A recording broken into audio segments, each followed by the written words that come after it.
মা আমেনা বলেন, রজব মাসের প্রথম দিক দিয়ে যখন আমাদের দুজনের সাক্ষাৎ হয়, জুমার রাত্রিতে হযরতে বাবা আব্দুল্লাহর পৃষ্ঠদেশ থেকে আমি মা আমেনা রাদিয়াল্লাহু তাআলা আনহার ঘরের মধ্যে আল্লাহর নবী, দুনিয়াতে আল্লাহর নবী আমার পেটের মধ্যে আগমন করেছেন। সুবহানাল্লাহ। এইভাবে করে করে 9 মাস আল্লাহর নবী সাল্লাল্লাহু আলাইহি ওয়াসাল্লামের, আমাদের মায়েরা যখন বাচ্চা কনসিভ করে, আমাদের মায়েদের পেটের মধ্যে যখন বাচ্চা চলে আসে, মায়েদের অবস্থার বিবর্তন হয়ে যায়, মায়েদের বমি হয়, মায়েদের শরীরটা ভারী হয়ে যায়, মায়েরা ঠিক মতো চলতে পারে না। আস্তে আস্তে আমাদের মায়েদের পেটটা বড় হয়ে যায়, শরীর ভারী হয়ে যায়, শরীরের মধ্যে পানি চলে আসে, ঠিক কি না? কিন্তু মা আমেনা রাদিয়াল্লাহু তাআলা আনহা বলেন, দুনিয়ার মানুষ ওয়া বাকিয়া ফি বাতনি উম্মিহি 9 আশহুর, আমি আল্লাহ রাসূলকে 9 মাস পর্যন্ত আমার পেটের মধ্যে আমি ধারণ করেছি। কয় মাস? 9 মাস পর্যন্ত আমার পেটের মধ্যে আমি ধারণ করেছি।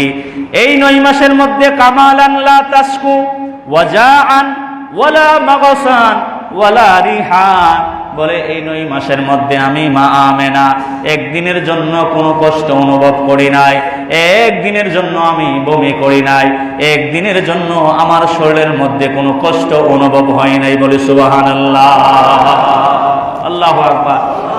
অন্যান্য মায়েরা যেইভাবে কষ্ট অনুভব করে, এইরকম কোনো কষ্ট মা আমেনা বলে আমার মধ্যে ছিল না, আমি স্বাভাবিক ছিলাম। একদিনের জন্য আমি মা আমেনা রাদিয়াল্লাহু তাআলা আনহা কোনো ধরনের কষ্ট অনুভব করি না। সুবহানাল্লাহ বলেন না? তো রসুলের আগমন আর আমাদের আগমনের ধরনটা একরকম ছিল না। মনে রাখবেন বাবারা, ভাইয়েরা, আমাদের মায়েরা যখন সন্তান প্রসব করে, বলেন আল্লাহ নবী যখন আমার ঘরের মধ্যে আগমন করেছে, 9 মাস আমার পেটের মধ্যে ছিল, যখন দুনিয়ার জমিনের মধ্যে আগমন করার সময় হয়েছে, ওই সময় আমার কাছে দাত্রী ছিল না, দায়ী ছিল না, নার্স ছিল না, শুধু দায়ী শেফা নামে একজন মহিলা ছিল। মা আমেনা রাদিয়াল্লাহু তাআলা আনহা বলেন, আমি যখন এদিক সেদিক তাকাইলাম, আমার অন্তরের মধ্যে কিছুটা ভয় কাজ করতেছিল। সুবহানাল্লাহ বলেন। আমার অন্তরে কিছু ভয় কাজ করতেছিল। বলেন হায় হায়, আমার পাশে তো এমন কোনো মানুষ নাই, কে আমাকে সাহায্য সহযোগিতা করবে, কে আমাকে সাহায্য করবে? মা আমেনা বলেন, আমি যখন এমনিভাবে কল্পনা করতেছিলাম, এই কথাগুলি ইমামে হালাবি রহমাতুল্লাহি আলাইহি জগৎ বিখ্যাত সিরাতের কিতাব সিরাতে হালাবির 104 নম্বর পৃষ্ঠার মধ্যে উনি এই কথাগুলি তুলেছেন। মা আমেনা যে কথাগুলি বর্ণনা করেছেন, মা আমেনা বলেন, আমি কিছুটা ভীত সন্তুষ্ট হয়ে পড়লাম, কে আমাকে সাহায্য সহযোগিতা করবে। আমি যখন কল্পনা করতেছিলাম, ইন দা মিন টাইমে রাআইতু নিসওয়াতান কান নাখলাতি ওয়ালা, আমি এমন কিছু মহিলা দেখলাম যে মহিলাগুলিদেরকে দেখতে খেজুর গাছের মতো লম্বা লম্বা দেখা যায়। সুবহানাল্লাহ বলেন, আমি যখন ভীত সন্তুষ্ট ছিলাম, আমি দেখতে পেলাম রাআইতু নিসওয়াতান কান নাখলাতি ওয়ালা, এমন কিছু মহিলা যাদেরকে দেখতে খেজুর গাছের মতো লম্বা লম্বা দেখা গেল। জোরে বলি সুবহানাল্লাহ। বলেন কাআন্নাহুন্না মিন বানাতে আব্দে মানাফ, বলেন এই মহিলাগুলিদেরকে দেখতে আব্দে মানাফ গোত্রের মহিলাদের মতো মনে হলো, মানে তারা ছিল লম্বা লম্বা। বলেন আমি এমন কিছু মহিলা দেখলাম যেই মহিলারা দেখতে খেজুর গাছের মতো লম্বা লম্বা মনে হলো, আবার আব্দে মানাফ গোত্রের মহিলারা ছিল লম্বা, তাদের মতো মনে হলো। দুসরি মহিলা আমার সামনে এসে বসলো, এত সুন্দর সুন্দর মহিলা আমি মা আমেনা তার পূর্বে কোনো দিন দেখি না। জোরে বলি না সুবহানাল্লাহ। বলেন এত সুন্দর মহিলা আসছে, কোথায় থেকে আসছে? আমি এর পূর্বে আমি কখনো এত সুন্দর মহিলা আমি দেখি নাই। ওয়া কানা ওয়াহিদাতাম মিনান নিসাই তাকাদ্দামাত ইলাইয়া, মা আমেনা বলেন দুনিয়ার মানুষ যেই মহিলাগুলি আমার ঘরের মধ্যে আসলো, তাদের মধ্যে থেকে তাকাদ্দামাত ইলাইয়া একজন আমার সামনে আসলো। সুবহানাল্লাহ বলেন। একজন আমার সামনে আসলো, এসে মা আমেনা বলতেছেন ফাস্তাদাত্তু ইলাইহা, আমি তার মধ্যে ঢেলান দিয়ে বসলাম। সুবহানাল্লাহ বলেন। এবং চতুর্পাশে আমার কিছু মহিলা ছিল। মা আমেনা রাদিয়াল্লাহু তাআলা আনহা বলে, ওই মহিলাগুলিদের মধ্যে থেকে আমাকে বলতেছেন, মা আমেনা গো, ও মা আমেনা, ওয়া কানা ওয়াহিদাতাম মিনান নিসাই, বলতেছেন মা আমেনা, ওয়ালা ওয়ালাদাতনি শারাবাতাম মিনাল মায়ে, এই যে এক গ্লাস শরবত দেখতেছো, এক গ্লাস পানি দেখতেছো, ও মা, এত এই যে শরবত আমি মা আমেনাকে পান করার জন্য দিয়েছি, আসাদ্দু বায়াদাম মিনাল লাবানি ওয়া আবরাদু মিনাস সালজে ওয়া আহলা মিনাশ শুহুদে, বলেন এমন শরবত দিয়েছে, যেই শরবতগুলি, যেই শরবতটা মধুর চাইতে আরো মিষ্টি, দুধের চাইতে আরো সাদা, এবং বরফের চাইতে আরো মা আমেনা ইজদাদি, আপনি আরো বেশি করে পান করুন। সুবহানাল্লাহ বলেন। ফাশারিবতু, অতঃপর আমি আরো বেশি করে পান করলাম। মা আমেনা বলতেছেন, এই শরবতটা আমি দ্বিতীয়বার পান করার পরে যে মহিলাগুলি আমার সামনে এসে হাজির হয়েছে, সুম্মা মাসাহাত বিয়াদিহা আলা বাতনি ওয়া ক্বালাত বিসমিল্লাহি উখরুজ বিইذনিল্লাহি তাআলা, এই শরবতটা পান করার পরে বাতনিহি, আমি মা আমেনার পেটের মধ্যে একজন মহিলা মালিশ করতে লাগলেন। সুবহানাল্লাহ, একজন মহিলা আমার পেটের মধ্যে মালিশ করতেছেন। ওয়া ক্বালাত, এবং বলতে লাগলেন বিসমিল্লাহি উখরুজ বিইذনিল্লাহি তাআলা, ওগো আল্লাহর নবী, ও রাহমাতুল লিল আলামিন, আল্লাহর পক্ষ থেকে হুকুম এসেছে, আল্লাহর পক্ষ থেকে ফয়সালা হয়েছে, আল্লাহর পক্ষ থেকে নির্দেশ এসেছে। ওয়া ক্বালাত বিসমিল্লাহি উখরুজ বিইذনিল্লাহি তাআলা, আল্লাহর শরণে আপনি আল্লাহর নাম নিয়ে মায়ের পেট থেকে দুনিয়ার জমিনে আগমন করুন। আচ্ছা, আপনারা বলেন, যদি কোনো মা সন্তান প্রসব করে আর দায়ী যিনি থাকেন, নার্স যিনি থাকেন, উনি যদি পেটের বাচ্চাকে বলে, এই বাচ্চা তাড়াতাড়ি বাড়িয়া, মানুষ তাকে কি বলবে? পাগল ছাড়া কিছু বলবে যে এই পেটের বাচ্চা এটাকে নিজে নিজে বেরিয়ে আসতে পারবে। কিন্তু মা আমেনা বলতেছেন ওয়া ক্বালাত বিসমিল্লাহি উখরুজ বিইذনিল্লাহি তাআলা, যে মহিলাগুলি আমার ঘরের মধ্যে আগমন করেছে তারা বলতে লাগলেন, ও আল্লাহর নবী, আল্লাহর হুকুম হয়েছে, আল্লাহর পক্ষ থেকে ফয়সালা হয়েছে, আল্লাহর নাম নিয়ে আপনি দুনিয়ার জমিনের মধ্যে আগমন করুন। জোরে বলে সুবহানাল্লাহ। তো রসুলের আগমন আর আমাদের আগমন এক না। আমার রসুল সাল্লাল্লাহু আলাইহি ওয়াসাল্লাম দুনিয়ার জমিনের মধ্যে আগমন করেছেন, বলে আমাদের সন্তানরা যখন দুনিয়ার জমিনের মধ্যে আগমন করে, মায়ের সাথে সন্তানের একটা নাড়ের সম্পর্ক থাকে কিনা, এই নাড়টাকে কর্তন করতে হয়, মা থেকে সন্তানকে আলাদা করা লাগে, ঠিক কিনা বলেন? কিন্তু মা আমেনা রাদিয়াল্লাহু তাআলা আনহা বলে, আমার সন্তানের নাড়ি কাটতে হয় নাই, নাড় কাটতে হয় নাই। আমাদের সন্তানরা উলঙ্গ অবস্থায় আসে, মা আমেনা রাদিয়াল্লাহু তাআলা আনহা বলে, আমার রাহমাতুল লিল আলামিন, দুনিয়ার রহমত যখন দুনিয়াতে আগমন করেছে, আমার আল্লাহ জান্নাতে পোশাক পরায়া দুনিয়ার রাহমাতুল লিল আলামিনকে দুনিয়ার জমিনে পাঠিয়েছে, বলে সুবহানাল্লাহ। আমাদের সন্তান যখন দুনিয়ার জমিনে ভূমিষ্ঠ হয়, বলেন ভূমিষ্ঠ হওয়ার 5 বছর 6 বছর এইরকম কয়েক বছর পরে সন্তানকে খাতনা করানো লাগে, করায় কিনা বলেন? মা আমেনা রাদিয়াল্লাহু তাআলা আনহা বলে, আমার সন্তান যখন দুনিয়ার জমিনে এসেছে, খাতনাকৃত অবস্থায় আমার সন্তান দুনিয়ার জমিনের মধ্যে আগমন করেছে, বলে সুবহানাল্লাহ।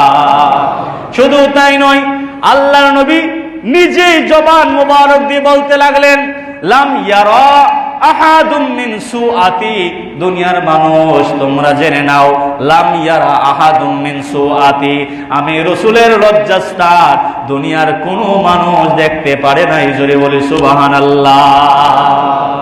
তো আমাদেরটা দেখছেনি, দাদা দেখছে, দাদি দেখছে, নানি দেখছে, কত মানুষে দেখছে কিনা?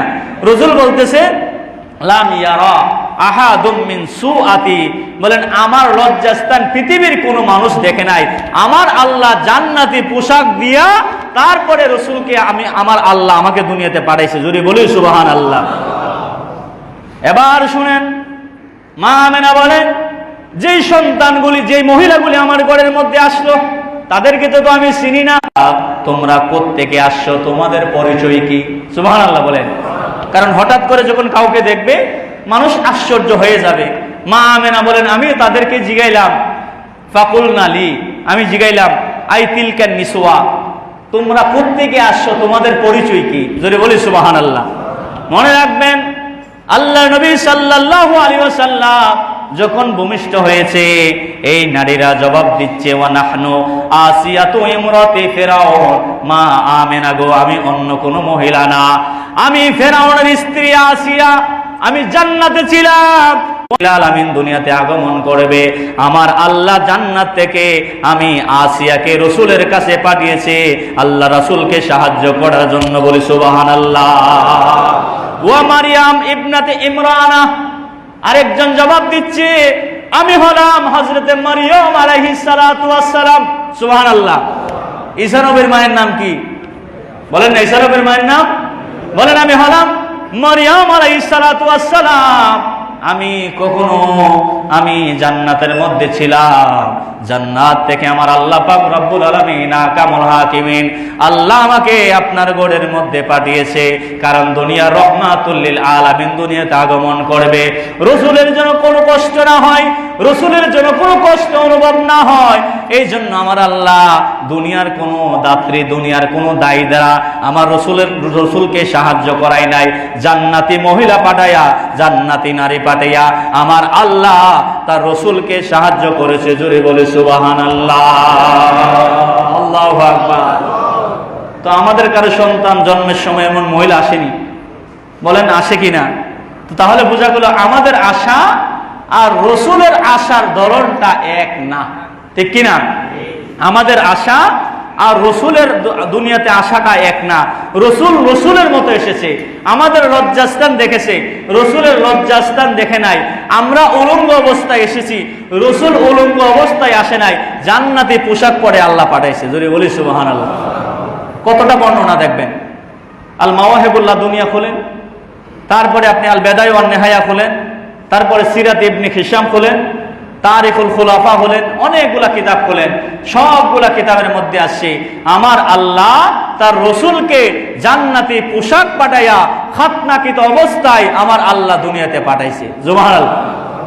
শুধু তাই নয়, মা আমেনা বলেন, আমার সন্তান যখন ভূমিষ্ঠ হয়, আমাদের দুনিয়ার সন্তানেরা ভূমিষ্ঠ হওয়ার পরে কি করে? কান্না করে। বলেন না, কি করে? সন্তানেরা কান্না করে, সন্তানরা ওয়া ওয়া করে কান্না করে। মা আমেনা রাদিয়াল্লাহু তাআলা আনহা বলেন, দুনিয়ার মানুষ আমার রাসূল যখন আগমন করেছে, রাসূল দুনিয়ার জমিনে আগমন করে কান্নাকাটি করে নাই, ওয়া ওয়া কোনো শব্দ করে নাই। আমার রাসূল বলেছেন, লা ইলাহা ইল্লাল্লাহ ইন্নী রাসূলুল্লাহ। জোরে বলি না সুবহানাল্লাহ। বলেন, আমাদের সন্তানেরা কথা বলছিনি? মায়ের ঘর থেকে আসার পরে ম্যাক্সিমাম 1.5 বছর 2 বছর পরে কথা ফোটে, ঠিক কিনা? আর মা আমেনা বলতেছেন, আমার সন্তান এসেছে, এসে দুনিয়ার জমিনে বলেছেন, লা ইলাহা ইল্লাল্লাহ ইন্নী রাসূলুল্লাহ, আল্লাহ ছাড়া কোনো মাবুদ নাই, আমি হচ্ছি আল্লাহ রাসূল। জোরে বলি সুবহানাল্লাহ। এবং শুধু তাই নয়, মা আমেনা বর্ণনা দিচ্ছেন, দুনিয়ার মানুষ আল্লাহর নবী যখন দুনিয়ার জমিনে আগমন করেছে, দুনিয়ার জমিনে আগমন করার পরে আল্লাহর নবীর 2টা হাত মোবারক এবং আল্লাহ রসুলের কপাল মোবারক, দুটোটাই এই 2 হাত এবং কপাল মাটির মধ্যে ছিল। মানুষ সিজদা দিলে যেই রকম হাত এবং কপাল নাক মাটির মধ্যে লেগে থাকে, আল্লাহ রসুল দুনিয়ার জমিনে আসার পরে ঠিক তেমনি ভাবে হাত এবং নাক কপাল মাটির সাথে লেগেছিল। আর আল্লাহর দরবারে হাত তুলে আল্লাহর দরবারে দোয়া করেছিল, রব্বি হাবলি উম্মতি, রব্বি হাবলি উম্মতি। জোরে বলি না সুবহানাল্লাহ, আল্লাহু আকবার। তাহলে রসুল আমার আপনার মতো না, রসুল রসুলের মতো, ঠিক কি না? রসুল আমার আপনার মতো না। রসুলকে আল্লাহ রসুলের মতো করে পাঠাইয়া দুনিয়ার জমিনের মধ্যে আগমন করেছেন, যিনি হচ্ছে দুনিয়ার রহমত। জোরে বলি সুবহানাল্লাহ। তো এই জন্য অনেকেই বলে যে হাই হাই মিলাদুন্নবী কেন রাখবো, মিলাদুন্নবী করার তো কোনো দরকার নাই। মনে রাখবেন আল্লাহ রাসূল নিজেও মিলাদুন্নবী পালন করছে। বলে হুজুর এটা কিভাবে? পদ্ধতিটা ছিল ভিন্ন। পদ্ধতিটা কি? পদ্ধতিটা ছিল ভিন্ন, কিন্তু পালন করছে। মিলাদুন্নবী মানে কি? রসুলের আগমন করেছে এটা নিয়ে আলোচনা করা, রসুলকে স্মরণ করা, দুরূদ শরীফ মিলাদ শরীফ পড়া, এটাই মিলাদুন্নবী, খুশি হওয়া। তো রসুল কিভাবে করছে? আল্লাহ নবীর এক সাহাবী আন কাতাদাত আল আনসারী রাদিয়াল্লাহু তাআলা আনহু আন্না রাসূলুল্লাহ, সবাই বলেন সাল্লাল্লাহু আলাইহি ওয়াসাল্লামা, সুইলা আন সাওমিল ইথনাইন। আবু কাতাদাত আল আনসারী আল্লাহ রাসূলকে জিজ্ঞেস করলেন, ইয়া রাসূলুল্লাহ, ও নবীজি, সুইলা আন সাওমিল ইসনাইন, আপনি সোমবার দিনে কেন রোজা রাখেন? সুবহানাল্লাহ বলেন না। এটা আল্লাহ রাসূলকে প্রশ্ন করলেন যে আপনি সোমবার দিন আসলে আপনি কেন রোজা রাখেন? তো রসুল জবাব দিচ্ছে, ফাকালা ফিহি উলিদতু ওয়া ফিহি উনজিলা আলাইয়া, এই দিন আমি রসুল দুনিয়াতে আগমন করেছি, ফিহি উলিদতু ওয়া ফিহি উনজিলা আলাইয়া, এবং এই দিন আমার উপরে কুরআন নাজিল, ওহী নাজিল হয়েছিল, এই জন্য আমি রসুল শুকরিয়া তার আল্লাহর দরবারে রোজা রাখি। জোরে বলি সুবহানাল্লাহ। তাইলে রসুলের মিলাদ রসুল পালন করেছে রোজা রেখে। কিসের মাধ্যমে? রোজার মাধ্যমে। আমরা পালন করি একদিন, রসুল সপ্তাহে একদিন পালন করছে। 52 দিনে 52 সপ্তাহে রসুল 52টা রোজা রাখে, আল্লাহ রসুলের মিলাদ পালন করেছে। যদি বলেন ঠিক কিনা? এগুলো কি আমার কথা নেই? অসংখ্য কিতাবের মধ্যে আসে। বুখারীর হাদিস খুলেন, তিরমিজির হাদিস খুলেন, অনেকগুলো হাদিসের কিতাবের মধ্যে আসছে। তিরমিজির মধ্যে তো একটা অধ্যায় নিয়ে আসছে, বাবু মা জাফি মিলাদিন নবী সাল্লাল্লাহু আলাইহি ওয়াসাল্লাম, অধ্যায় নিয়ে আসছে রসুলের মিলাদ সম্পর্কে। আর আল্লাহ রসুল আরো হাদিসের মধ্যে ইরশাদ করেছেন। কিরকম ভাবে? আল্লাহ রসুল বলতেছেন, নিজেই রসুলের নিজের মিলাদের কথা আলোচনা করেছেন। কিভাবে করছে? আল্লাহ রসুল সাল্লাল্লাহু আলাইহি ওয়াসাল্লাম বলতেছেন, দুনিয়ার মানুষ জেনে নাও, আমি রসুল সাল্লাল্লাহু আলাইহি ওয়াসাল্লাম আনা দাওয়াতু আবি ইব্রাহিম ওয়া বিশারাতু ঈসা ওয়া রুয়া উম্মা আমানাত আল্লাতী রাআত ওয়া আন্না হিনা রাসূলুল্লাহ সাল্লাল্লাহু আলাইহি ওয়াসাল্লাম ওয়াদাআত লাহু নূরুন আদাআত লাহা কুসুরুশ শাম। জোরে বলি সুবহানাল্লাহ। রাসূল বলতেছেন, আনা দাওয়াতু আবি ইব্রাহিম, আমি হলাম ইব্রাহিম নবীর দুয়ার ফসল। সুবহানাল্লাহ। ওয়া বিশারাতু ঈসা, এবং ঈসা নবীর সুসংবাদ। ওয়া রুয়া উম্মা আমানাত আল্লাতী রাআত ওয়া আন্না হিনা ওয়াদাআত লাহু, বলেন আমি আমার মায়ের স্বপ্নের বাস্তব ফল। একটা হচ্ছে ইব্রাহিম নবীর দুয়ার ফসল, আরেকটা হলো ঈসা নবীর সুসংবাদ, আরেকটা হলো আবার মায়ের স্বপ্নের ফল। এই তিনটার বাস্তব রূপ হলো আমি রহমাতুল লিল আলামিন। জোরে বলি সুবহানাল্লাহ। তো আমরা আল্লাহ রসুলকে স্মরণ করার দরকার আছে কিনা? বলেন আছে কিনা? ইনশাল্লাহ এখান থেকে বলবো মিলাদের বাকি আলোচনাগুলি, রসুল কিভাবে আল্লাহ রসুলকে সুসংবাদ জানিয়েছে। মা আমেনা বলেন, যখন রসুল দুনিয়াতে আসে নাই, কোন মাসে পেটের মধ্যে গেছে? রজব মাসে। বলেন রজব মাসে যখন আল্লাহ নবী আমার গর্ভে আসছে, ওই মাসে হযরতে আদম আলাইহিস সালাতু ওয়াস সালাম আমাকে স্বপ্নে যুগে জানিয়ে দিচ্ছেন, মা আমেনা, আপনি দুনিয়ার খায়রুল বাশার, দুনিয়ার সর্বশ্রেষ্ঠ মানুষকে আপনি গর্ভে ধারণ করেছে। জোরে বলি সুবহানাল্লাহ।